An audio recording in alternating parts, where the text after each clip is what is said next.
Welcome to Triangle BNI. Today's show is brought to you by Oak City Tech.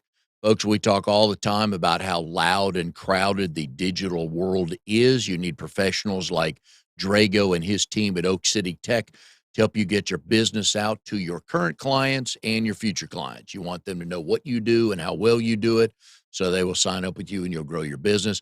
Go to oakcitytech.com. Tell them what you're looking for. I know they'll be able to help you. Hi, everybody. My name is Mike Manning. Each week on Triangle BNI, we bring you a local small business success story. If you're not familiar with BNI, it is Business Networking International, the world's largest networking organization. Our little slice of heaven here in the Triangle is Raleigh, Durham, and Chapel Hill, and all the towns around here. Each week, about 31 chapters and over 530 members get together, and our goal is to help each other grow our businesses. And today's local small business success story, going back out to the beach. One of our friends in Wilmington, Brad Caldwell with Spark Business Strategies. Brad is in the Tropical Storm Group, meets 8 a.m. on Thursday mornings at Angus Grill. So if you are in the Wilmington area or planning on visiting the Wilmington area and want to be unbelievably entertained at 8 a.m. on a Thursday morning, guys, so I highly recommend you go see Brad's Group. Brad, how are you today? Oh, got it. Okay. How you doing, Brad? I'm great, brother. How are you? Doing good. Entertained. See, but your group is like a good podcast. It entertains and it educates Yes. because you want both. Otherwise, eh, why now if I'm gonna be entertained for an hour and a half, I feel I've gotten a free floor show. But while I'm there, can I learn something? And I think your group, 32, 33 strong, some serious Yeah. small business owners in that group, and some folks that have been in the Wilmington area in a while, I know, entertain and educate the visitors. Yeah. I think our chapter is really marked by a fun combination. I know for me as a business owner, there's a little bit of a pressure release being able to go Mm. to our chapter. Seeing the people at Tropical Storm is a little bit more lighthearted than the standard business meeting, I think. But at the same time, like you said, it's very serious business people. We pass a lot of business. We take referrals very seriously for one another. So it's super lighthearted, but very intentional, I think. It is, and the relationships go deeper because of that. So when, like, you guys have your own fantasy football league, you Yeah, have your I'm crushing the guy right now, who are killing it. you playing? Up against Bill Bolton, the director of operations at Patriot Roofing Yep. down here in Wilmington, Uh, and up there in Raleigh, actually. yep. Have you texted him 3 or 4 times since No, his team's yesterday? doing so bad, I feel bad. Saquon Barkley is the only player left, and he needs to score about 65 fantasy points Okay. for Bill to beat me, All right. which I Well, think would require him play 4 football games. and something illegal to happen. Yes. Yes, Yes. yes, So, sir. Yeah, so Spark Business Strategies. You help people message, brand, grow. Do we sometimes with business owners, I think we outsmart ourselves and we yes, think almost too big to start. And you've heard this from me before, and I know you talk about it as well. When somebody stands up and says, "Oh, I can help any small business owner," like, no, you can't. right. You may think you can, but you don't want to. What are some of the things that you work with your clients that you enjoy helping them hone in on that message? So, what we typically say about Spark and the work that we do is that we bring your solutions to their problems. You, the client, they being the ideal client for your business. And so, when in an effort to bring your solution to their problem, we think a lot of times that most business owners spend so much time solving the problem, they don't know how to speak to the audience. So that's the primary function of most marketing is to help a business with a solution, explain the solution to the audience with the problem, whether that's social media, website, branding. We do a lot of brand strategy because business owners typically teach their employees. And if the owner themselves can't talk it, the employees won't be able to talk it, Mm. or they're going to have mixed messaging. And so we spend a lot of time working with businesses on how they communicate their own brand and their own solutions. And we talk about at BNI meetings, the elevator pitches we do and the 10-minute presentations we do. And I beg people not to read their 4-color 3-panel flyer. Yeah. Talk how we would talk. If I'm talking to you, what would you say where I think, "Oh, you need to talk to so and so," and just get down to the everyday terms that we use. My back hurts. My car's just not running like it should, because that's what we're gonna hear. Yeah. I mean, in our chapter, I mean, more often than not, you're going to hear a bunch of stories that'll reemphasize the point about what it is that we do. So for Spark, recently, like right now, I stopped working on competitive analysis between my client and their most direct competitors. For us, they're in the Scottsdale, Arizona market. So we're working to look at all their competitors to see what they're doing right, where we think they're spending money, where they're misspending money. So we won't make those mistakes for our clients. Because more often than not, marketing is from the agency side, and I'm one of those. We do 8 things. Here are 8 things. We're going to give them to you, and you're going to pay us for the 8 things. But 3 of those things don't work. 2 of those things you don't need. 3 of those things we're going to double down on and just say all of it's working. And we don't want to operate that way. So every week we try to articulate a different 60-second pitch that would say like, this is what's unique in our space. Mm. This is what we do that's a little different, a little nuanced. Yeah, because we can Google everybody's competitor and Hmm. call them up. We have no idea how good they are, but we Right. can find somebody to cut our grass. We can find somebody to fix our car. We can find a roofer. We can find all that. But I'm with you. And on your website, when I was on it the other day, I don't see this very often, but it just leapt off the screen at me was words. That's what it was a header for. It was words, and they do Yeah. matter. Yeah.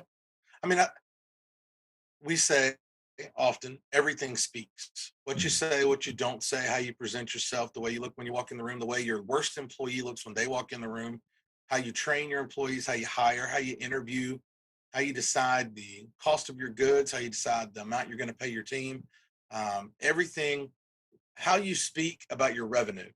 If you speak about revenue as if it profits you, that sounds different than if you speak about revenue as if it expands the business. Mm. And so there's a lot of different ways to articulate anything, but everything speaks. And so we really try very hard to pay attention to the everything being spoken by the business, whether we have our hand on it or not. We'll say, well, that's not going to marry very well with this thing you're paying us to do. So let's try to change that while we're at it. Those kinds of concepts and designs. Yeah, and I guess what's speaking to me right now is all that Cub stuff behind you on the Sign of wall. righteousness. Yeah. Hmm.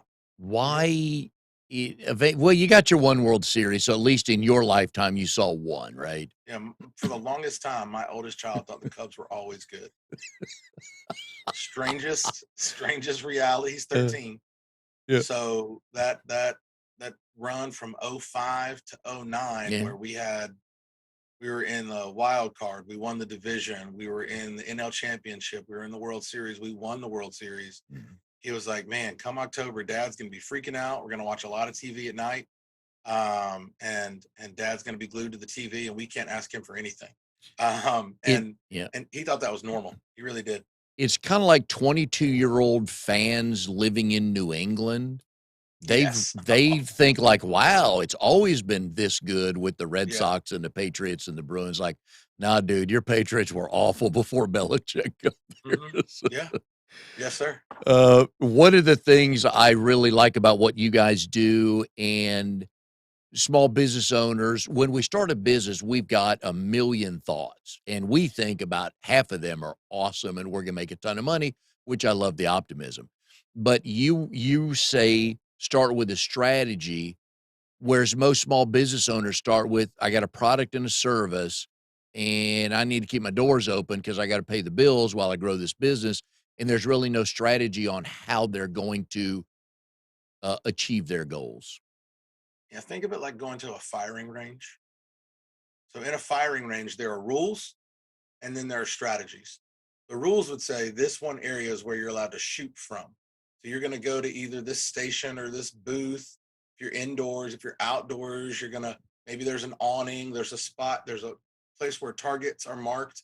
And so you're allowed to understand based on the rules of that business, like the rules of any business, that there's a place where you sit, there's a place where you shoot.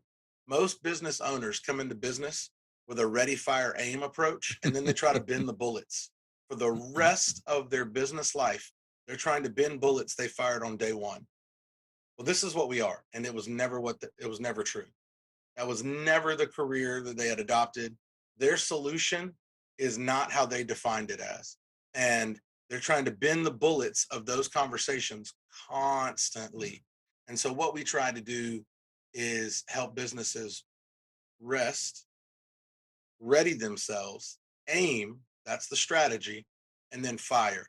Because if you call me after you've told everybody in the world, after you spent 25, $30,000 on marketing your brand, marketing your business, telling everybody in your ideal geofence demographic who you are and what you are.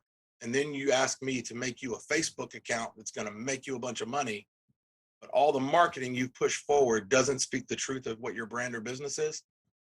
It's real hard to bend bullets, man, and it's really expensive. Yeah, and we try to say so many things at once. We immediately, Mm. as soon as in the horse racing world, right? As soon as the gates open, let me tell you the 37 things my company does. Yeah. I'm We tuning love out our about babies, man. I'm tuning out about number 4 because Yeah. I'm certainly not gonna remember number 3 by the time you tell me 36 if I'm still awake and interested. But we love our babies. Yes. Everybody loves their baby. You're a granddad. You Oh, love yeah. that baby. Both of them. Yep. You Yep, yep, you just they're just but you got a new one. yep. And you can't tell a Manning member, any member of your family, anything wrong with that baby. Nope. Nope, nope, Nope, nope. not possible.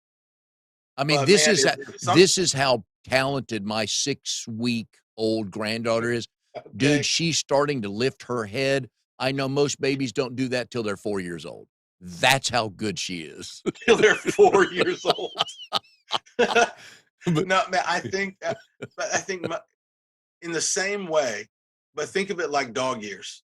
So yep. we'll have the 6 week old baby and say, "Oh man, she's advanced," and Mhm. saying it, you're like, "This is kind of nonsense," but also, I kind of think she's probably advanced. And in business, if you tease that out to now, you're at a year in business. So the 6 week old is a year old business.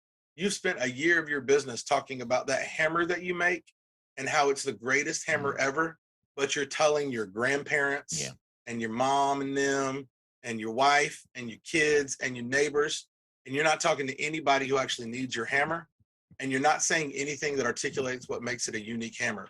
You're just saying in the history of babies, mine's the better one. Yeah. Yeah. And that's not a marketing pitch. That's the crazy stuff grandparents say. Oh, absolutely. Now, I do know she's 97th percentile in height, so I can quantify that, but the other stuff, you're right. Now, it's funny you bring Crushing the long game. absolutely, she's gonna be talented. Not yet, but boy, when she hits her stride, look out. It's funny that you brought up that analogy because I remember you telling me a story of one of your clients, I think it was a couple weeks ago when we were chatting, that she posted something and was bragging on the number of likes she got. And Yeah. then as you slowly started to weed out, so all your family did, right? She's very proud, yeah. All your friends did, right? Very proud. And by the time it was done, maybe 3 people who she didn't know liked it. Yeah. And does that really Okay. back to your point, does that accomplish anything? Social media. Yeah. Here's here's here's what we need to tell people. If I don't teach anybody anything for the rest of the week, let me teach this lesson. If it's a like, if it's a heart, if it's a wink, if it's clapping hands on LinkedIn, Facebook, Instagram, Twitter, YouTube, whatever, those are vanity metrics. It is a metric that is intended to just make you feel good. Mhm. I can go like happy on Facebook. I could click 1,000 posts. Facebook will learn some things about me that way, but it doesn't help your business whatsoever. I'm not advocating for you. I'm not referring you. I'm not giving a testimonial to what you've done. I am not saying that I represent the excellence of your business or that I would rubber stamp that you do that well all the time. I just liked it. And likes make us feel good. Just like in real life, if 100 people in the room said, "Man, I like you," that's a great feeling. But that doesn't build your business. You need people who are invested. You need people who are ambassadors. You need people who will give a testimony and testify to the excellence of your business.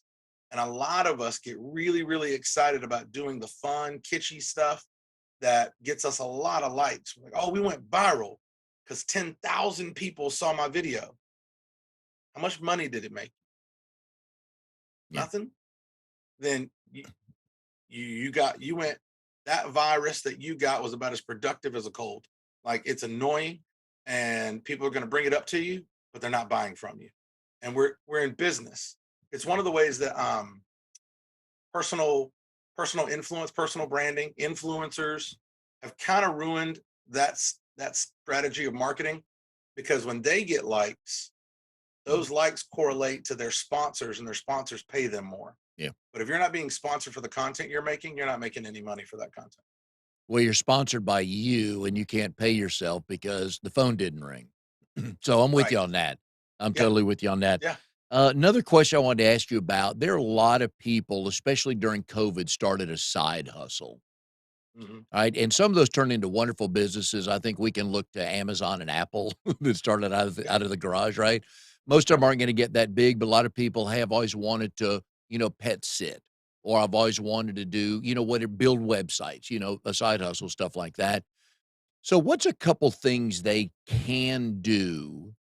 So they already have, let's assume they have a full-time job and they're Hmm. starting this as a side hustle. So the first question is, what are some of the things, couple things they can do to slowly get the word out? And by doing that, should they create a business Facebook page and everything, or continue to use their personal Facebook page to promote that? It really varies based on what you're selling, what your side hustle looks like. Multi-level marketing is very, very popular. We have it in this house. I don't do it. My wife does sell a skincare product line, and has for, oh, I'm going to say that wrong, 6, 7 years maybe, Mhm. and done very, very well. But she did not do a couple things that I think people need to avoid. One, don't treat it like it's a full-time business and your life depends on it if it's not, because we don't want to say our life depends on things that our life doesn't depend on. No one likes the little boy who cried wolf, right? Like, that's the story. The other thing is, don't spam your people. Yeah. Don't just bombard them with sales pitches. One of the challenges of most multi-level marketing companies and most side hustles that we get so excited that that excitement becomes our marketing.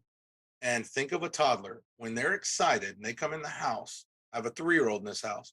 When he walks in the house and he's excited about something, he is going to stutter and stammer his way through repeating the same thing over and over again, to the point where you're kind of like, hey, buddy, Yeah. lock it up. Like, say it one time. I'll be Yeah. happy for you, Yeah. but quit repeating it. And so I think a lot of those side hustles, people wear it out. I have my cousin, family's confusing. I had to pause for a second. My cousin, she's actually my cousin. Yes, she's married to my first cousin. That makes her my cousin. There you go. She started doing crafts. She will post intermittently very personalized content about how much she likes her crafts. She never sells them, but she'll show them. She'll show herself at a market, at a trade show. She was at an event this past weekend. It's not here in my area. It's actually much up there, much closer to you. And I saw it, and I liked the content because it was very much about her joy over something. Now, if you read that content and you're like, man, can you make me a sign? Well, she's going to get a sale. But she knows that the primary modality for sales for her is face to face, Mhm.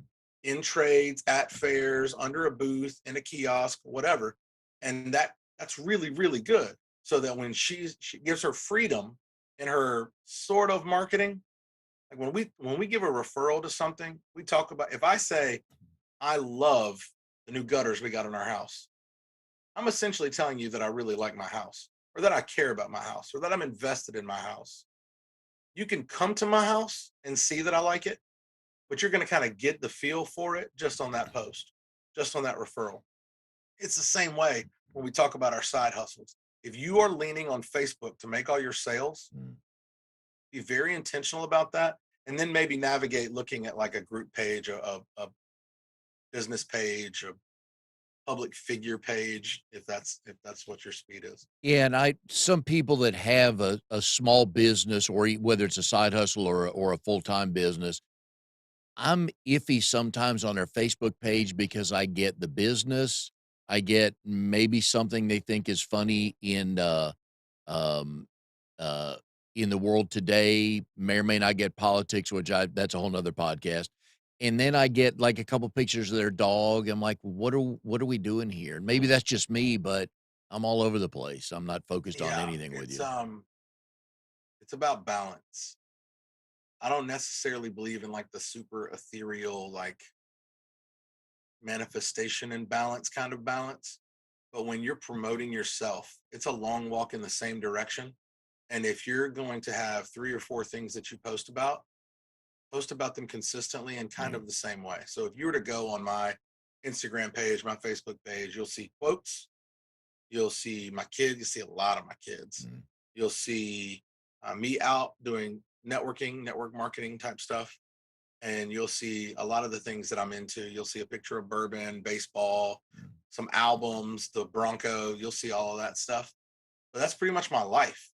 And my life is my work, things I enjoy, and the people in this house. Yeah.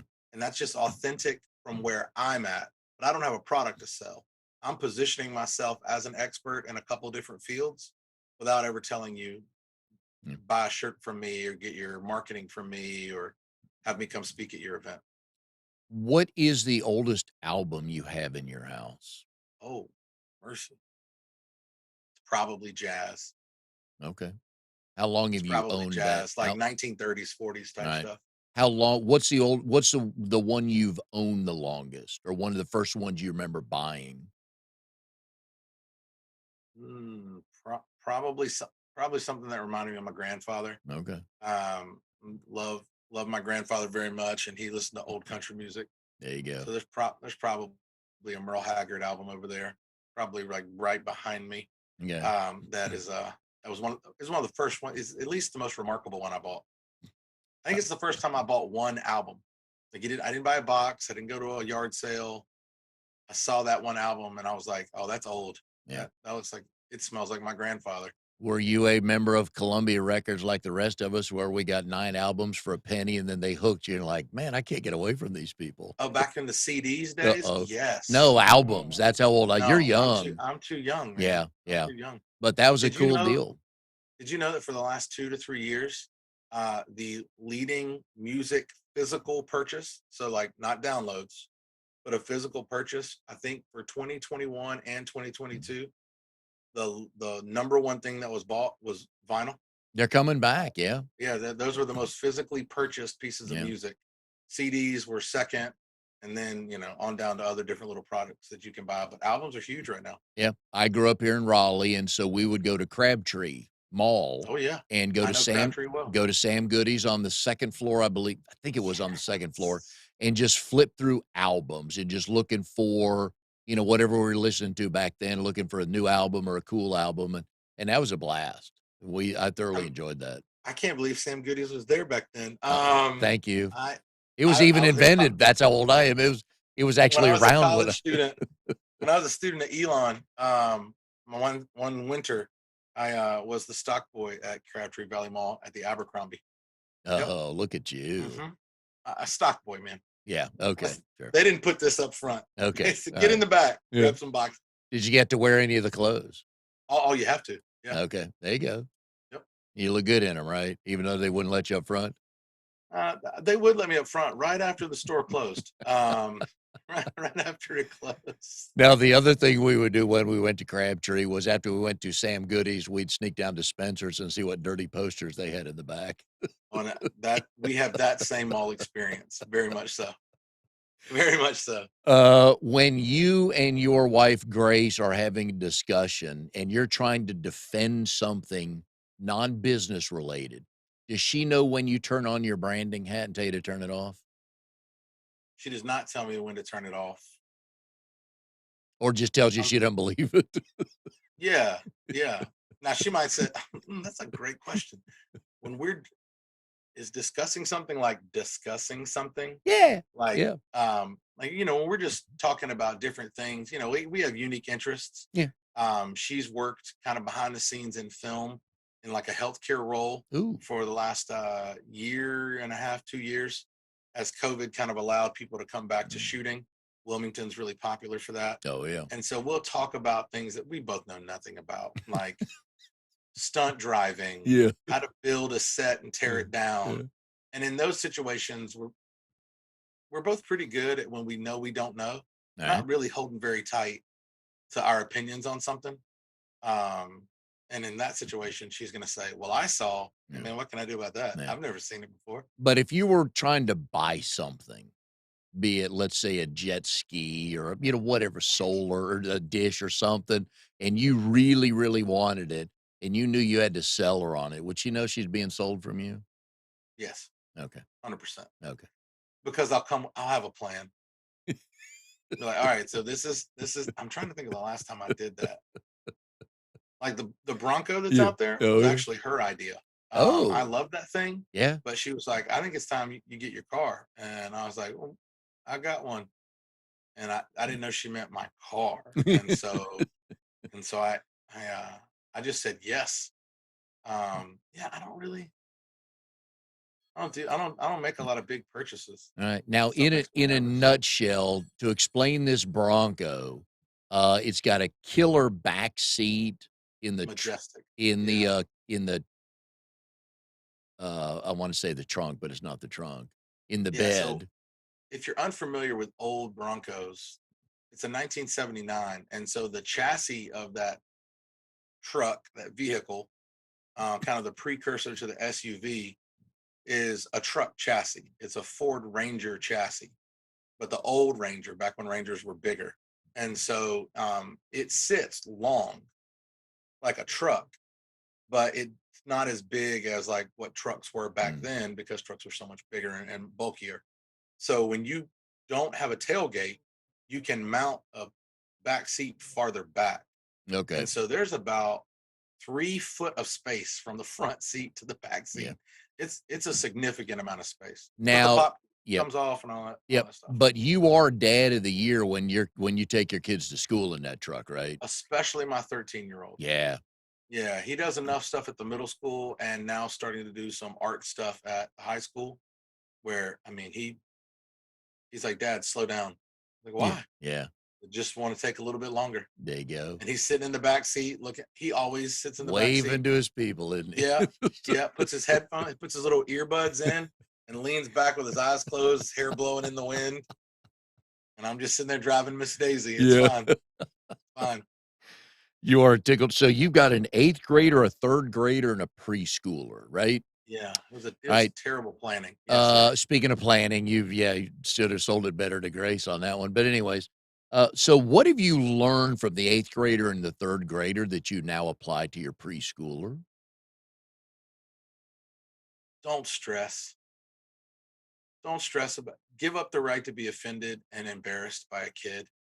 I worried, I think, a lot about my oldest, who is wonderful and really always has been. And my 8-year old is he's impulsive and very heart first. And so I think I've been reminded a lot between the differences between the two that when our 3-year-old comes around the room and is freaking out, don't get frustrated.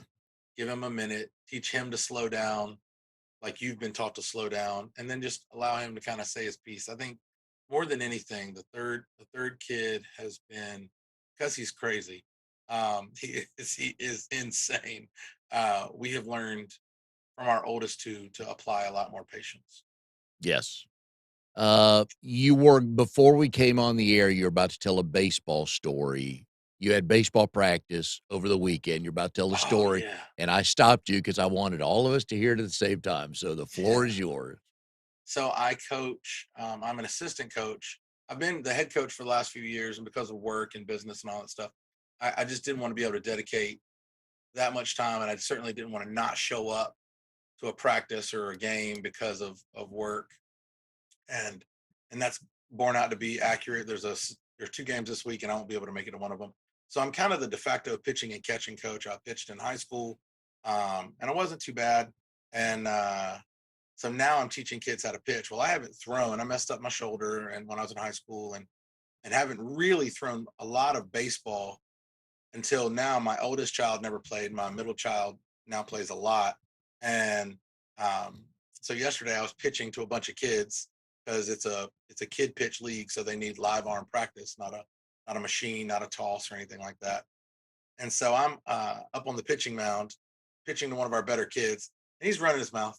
And so I tell the catcher that I was like, listen, this is what we're gonna do, man. I'm gonna throw two fastballs, two seam fastballs, if you know what that means. I said, and then I'm gonna throw a changeup.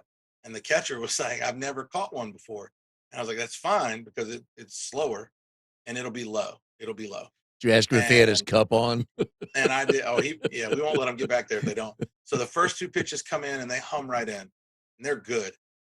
Strike one, strike two. The kid's like, "Is that all you got?" And he now let's be super clear what age group we're talking about. Yes. I'm being taunted by a 9-year-old. Wait, did Like, he offer at either of those fastballs? oh, he swung at both of them. Nice. Okay. Yeah, yeah. And they were fine. Like I'm not throwing for all I'm worth. Yeah. Like I'm I want to be able to walk and talk and use this arm. But so I get up and I throw the third pitch and it's the changeup. And I'll be honest, if high school Brad could have thrown that changeup, high school Brad would have played in college. It was the best changeup I've ever thrown in my life.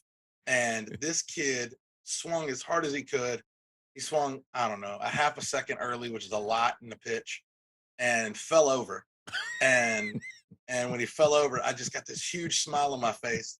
And the head coach of the team, and again, we're all dads. Like my kid is standing at second base, his kid's standing at first base. The kid who just fell over, his dad is working with hitting over on the side. And the kid who's catching's dad sitting in the stands. The dad in the stands laughed. I didn't. I just put my head down and smiled and heard the coach yell, "Caldwell, I swear if you laugh at that 9-year-old you just struck out. Don't do it. Don't laugh."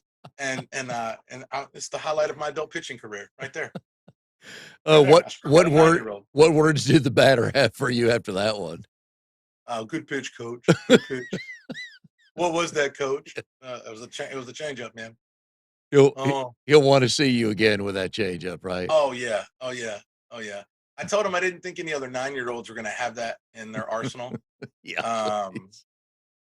But it's what we teach kids because we don't want them to hurt their shoulder. And so the arm action of a changeup is the same. Yeah. In fact, it's probably a little bit better if you throw it correctly. Your arm goes up a little bit higher. Yeah. So it's a little bit safer of a pitch. And for me to jump on a pedestal here for a second, because I coached my boys in baseball and basketball growing up, there's always that one dad that thought, if I win the 8 and under Saturday morning rec league, I think the Lakers will hire me. Yeah. There was actually a dad that knew his career won-loss record. I'm clueless, so I couldn't tell you if we had. Okay. I couldn't even know that. So, but real quick, there's always that dad who teaches his 9-year-old to throw a curveball. I'm like, dude, you're making a wrong decision. Yeah, we don't have any of those on our team. Good. The pitching coach won't allow it. Good. But I've coached in high school, middle school, and then rec league levels. So I've coached at a bunch of different levels in my adult life. And with these kids in this league is a lot of fun. It is relatively competitive, and we had several teams from our league represent the state of North Carolina in various little league formats. Cool. At a whole bunch of ages. So our league's pretty good. And the first year that we played, it was the fall. I coached 3 seasons in a row, and it was the fall, and we went 1-11. So I definitely remember that one. Yeah. And then this last spring, we went 7-5 with largely the same team. And so I am abundantly aware of my record as a head coach, because it is very hard not to be aware of 1-11. 1-11 is hard to miss. I can tell you exactly how we beat the team we beat, and they ended up being the number 1 team in the league. I remember it well. I bring it up to their coach often. Good. Yeah. And those other, it's my version of a change up to that 9-year-old. Yeah. I just bring it up to him whenever I can. The 11 losses better have had really good snacks after the game. Oh, we've had great parents. I think that's my favorite thing about coaching Little League. That's the key. Yes. Is not the snacks, because I don't really care for juice boxes and pretzels or whatever. But it's been the parents. We've had a lot of really good families. But the kids care about them when they're 5 years old. They just want to Oh get their yeah. uniform dirty and have a good snack at the end of the Now that we're with a bunch of 8, 9, and 10-year-olds, I'll let you know when that ends. Because so far, it still comes up. Yeah. It still comes up.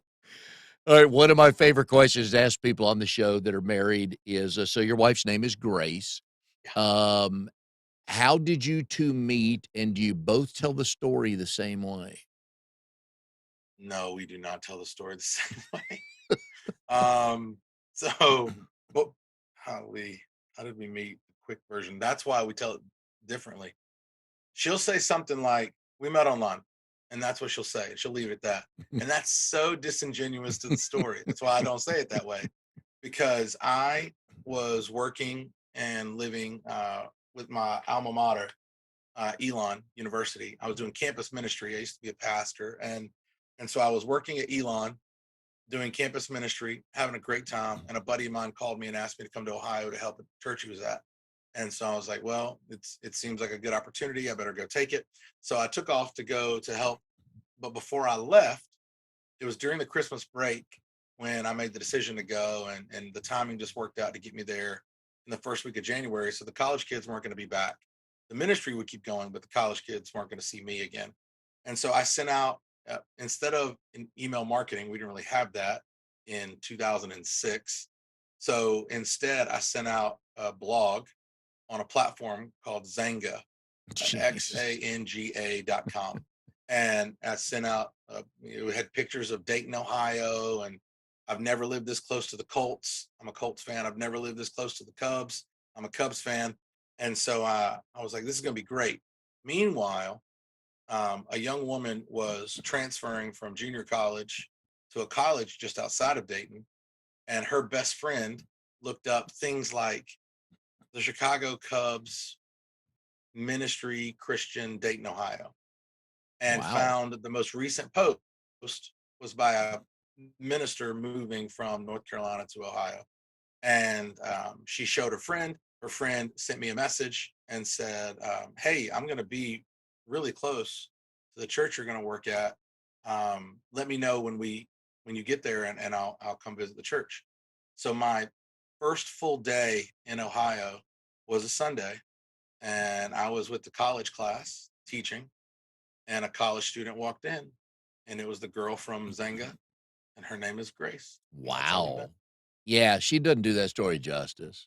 Yeah, she's She like, "We met online." Yeah, but Come on. generally, I've found the husbands tell the better stories because we're bragging on our wives, and Absolutely. and our wives are like, "Well, I met this guy, he seemed nice." It's like, "Wow, Well, that's see, the it?" truth of the story, I tried to avoid that woman like the plague for months, and I failed miserably. She's much faster than I am. Well, I'm glad you failed miserably and you 2 are Yeah, together me too, today. man. It's worked out well. It's been 15 years. Good stuff. Alright, so it's unfair for the rest of us watching and listening today that not only can you pitch, but you can sing and preach. I mean, man, what else do you do that we don't know about?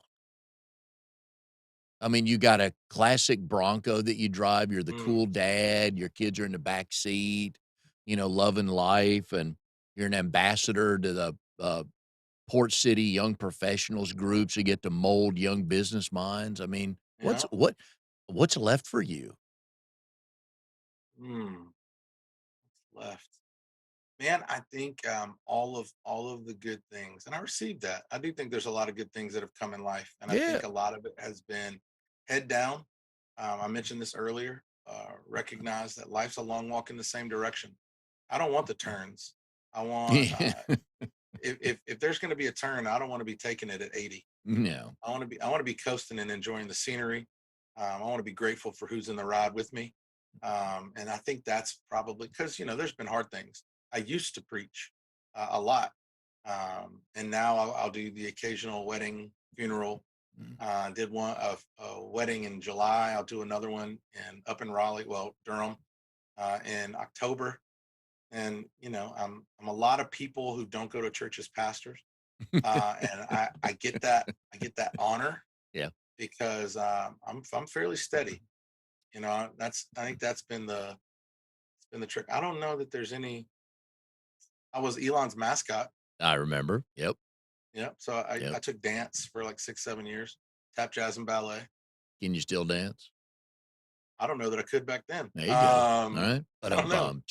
Yeah, I You'll don't be here know. all week, folks. I took dance. I didn't say I was like awesome at it. Okay, I took it. that's better messaging then. Yeah, yeah, yeah. I No, I took took dance. dance.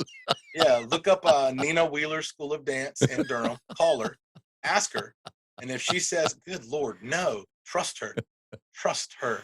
She's right. Of all of her students, she'll probably remember you the most because how bad you were or how bad you Well, think you were, right?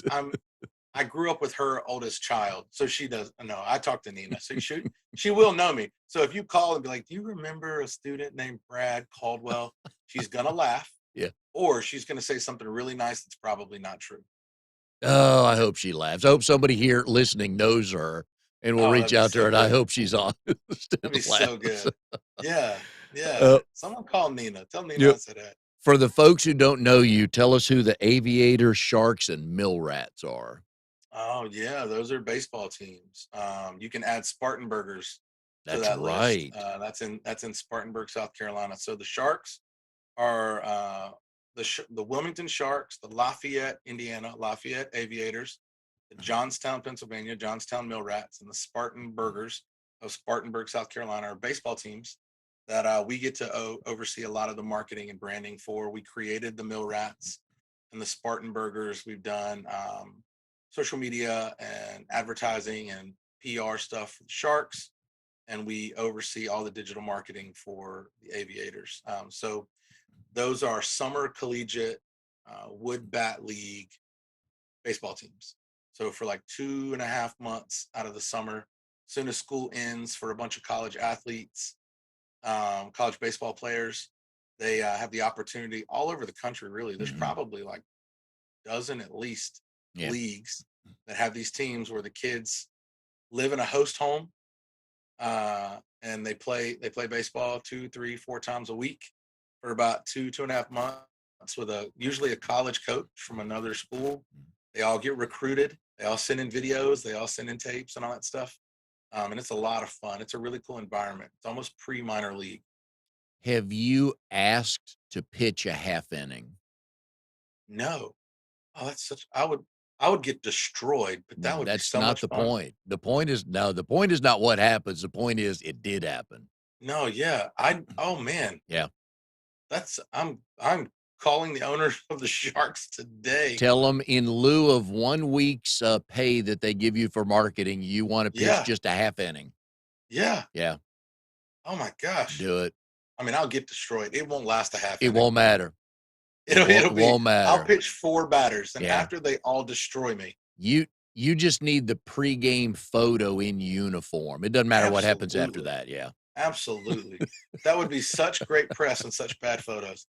Nobody really wants to see that. But I I'll be there. Yeah, I definitely see you as a mill rat, but I know you're an aviator because I know you enjoyed setting that stuff up for the beer, and the Oh different yeah, parts of the stadium. So yeah, yeah. No, it's fun. I mean, the naming of a team, yeah, name theory, which is a real thing.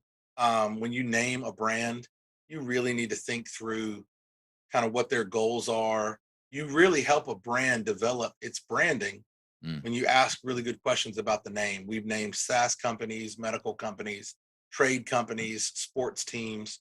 And when you're asking those questions, Spartanburg, the name kind of sat right there, like a Spartan burger. And so, which was on a menu item at another restaurant in that town already. yeah, But then we had to go through a bunch of things to get to the right spot. Spartanburg has a Civil War history. Spartanburg is one of the first places Satchel Paige played baseball. oh wow, So there's a huge baseball history in a place like Spartanburg. There's a huge American history in a place like Spartanburg, and a lot of it's actually really charming and really really nice. So being able to figure out the right way to name a team is fun. Johnstown, Pennsylvania had huge paper mills mm, that still exist. They're still physically there. They're obviously not used anymore. But lumber mills and paper mills were very big in Johnstown, and you called a worker in the mill a mill rat. nice, That was just it's a kind of a term of endearment, and so we stuck with that. The aviators, flight is huge in the Midwest, so the aviator title is awesome. mm, Ace is their mascot. It's a lot of fun, and we're down here in Wilmington, and we can't get away from nautical stuff. Like we can't help ourselves. Yeah. Tides, wave, Yeah. crash, crush, hurricanes, sharks. There you go. We can't stop it. I know that some people, when they start their own business, overthink the name Yeah, because they want to find like a Greek or a Latin word that means 9 things that they stand for, and nobody can remember it because they can't pronounce it. And some names I've right. seen just, what were you thinking? Yeah. I mean, and if you look back at some of the names that are the most brand heavy, so either they've changed a verb, like when you go online to search something, what do? You Google it. Yeah, Google's not the only search engine. They're just yeah, the biggest on the planet by a long shot. If mm, you're shopping on retail, there's a really good chance you're at Amazon, even though that market is highly, highly competitive. If you're going to eat a green fruit with brown kind of furry flesh on it, we've been through this. yeah, that's a Chinese gooseberry. You call it a kiwi because that's the first brand that was ever I marketed for remember that. that. Yeah, You know, when your kid gets a boo boo, you don't put a medical adhesive strip on it, you put a band aid on it. Like, and if you think about those names going backwards, they don't make any sense. yeah, If I said name the two most popular athletic apparel brands, you're going to say Nike because you're supposed to. yep, Nobody knew what that word meant. People still don't know what it means, but everybody knows how to say it. yep, And we're just saying Adidas wrong. Adidas is a bunch of names of people who are part of the company thrown together. And if you say it based on their names, you'd say Adidas. Adidas. I Like, remember that. Yep, those, yeah. there are some phenomenally named companies that are run so poorly you will never hear of them. So Well, just and do your work yeah, and do it really, really well. Don't get lost in the name. The only branding thing that I think is a massive fail is when you color your company based on your favorite colors. Otherwise, do whatever you want, but don't yeah. be purple and gold because you went to that school or that was your mom's favorite color and your dad's I favorite can't color. use orange and Don't do that. white. You can, you can, you Okay, can. If you're in yeah. highway construction or you're at this one tiny university in the or mountains of Tennessee. or trash pickup on the side of the road on Yeah, Sundays yeah. with If the you're in a yeah. prison release Yep. program, you are Heard it all. fall Yeah. colors are yours. All right, so I got one more verb for you. Way back in the day, hey, can you go Xerox me some copies of this? Yeah, exactly right. That's all we Exactly right. doesn't Yeah. matter copier, whatever it could have been Minolta. Hey, go Yeah. is a zero hey, I heard the Xerox isn't working. Yeah. Yeah. There's a bunch of that, and it's fun. Yeah. Oh It's a yeah. lot of fun when you realize that there are companies that became so synonymous with their excellence that they took over the industry. Yeah. Yeah. You know, like Chick-fil-A is not the first company that said my pleasure. If you know the Chick-fil-A history, Yep. Truett Cathy will tell you he heard that Mm. from a Oh, bellhop in a Ritz Carlton. wow. He walked up to the bellhop and the bellhop said, "Sir, I'll take your bags." He said, "Well, thank you." And the young man looked back at him and said, "It's my pleasure, sir." And they walked to the elevator. Wow. And And now he I said, go to probably more drive-throughs than I need to, and they're some of those are starting to pick up. I'll say thank you, and they'll say my pleasure. I'm like, "Yeah, wonder where you got that from. So, yeah, but it probably matters. wasn't the Ritz Carlton." No, I doubt that. So I doubt that. All right, folks, if you need help with your business, if you need a 30-minute consult to get your compass in order, Brad, we've been putting his number up here the whole time. What is the website, Brad? This is brandstrategy.com. Got it. All right. Because there's a lot of things, there's a million things to do, and you can't be expected to do them all. So you need help. The smart people call the smart people who know what they do because we don't do them or can't do them. So we hire somebody that does do that and they're a professional. So please do that. And also, if you're in the Wilmington area, I beg you on Thursday morning at 8 a.m., go to the Angus Grill. It will Come be on. worth it. It will. Oh, how's your presentation last week? Went well. Had a Okay. good time. All right. Getting feedback? Any quick immediate feedback that you thought you were going to get? You know, it was very interesting. Several people said a couple comments like, "I didn't know you did that." Yeah. Like when we were talking about, because we went kind of very much with the BNI model to introduce myself and my business, tell something personal about me. We did family and some of the things you see behind you. Mm, And then it was very much, this is who we've helped and this is what we've done for them. And in the articulation of what I've done for these businesses, it occurs to me I haven't really expanded in my 60 Yeah. seconds a lot of what I do. And so, like, I mean, a business partner said, "Man, I didn't know you did all that." And he's a business partner in something else, but Mhm. he should know. People should know what I do and how we've helped. And it's So, our job to tell them. It's not their job to remember, right? of course, All yeah. right. Brad, if you'll hang on after the closing credits, I forgot to tell you that early on. So a little housekeeping stuff there. But folks, reach out to Brad. He'll help you. He'll point you in the right direction. He may not be able to help you, may not want to help you, but he'll point you in the right direction. Hey, we've all fired clients, right? And maybe some people aren't ready and stuff like that. But give them a call because you do need help on some things to get your business going, and word of mouth and get the word out there is one thing. So, Brad, always a pleasure. And I think I'm going to come see you guys on Thursday. Looking forward to it, man. All right, and we'll see everybody next time on Triangle BNI.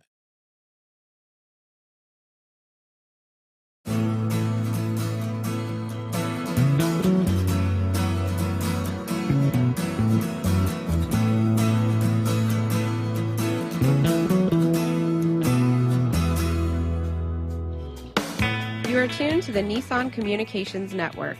If you tuned in too late, you can always watch each program in its entirety or download an MP3 audio file of it in the archives section at nissancommunications.com. Don't forget to subscribe to our YouTube channel, follow us on Twitter, and like us on Facebook. Sponsored by StreamingGear.com, Carolina Apparel, and DeltaForce.net.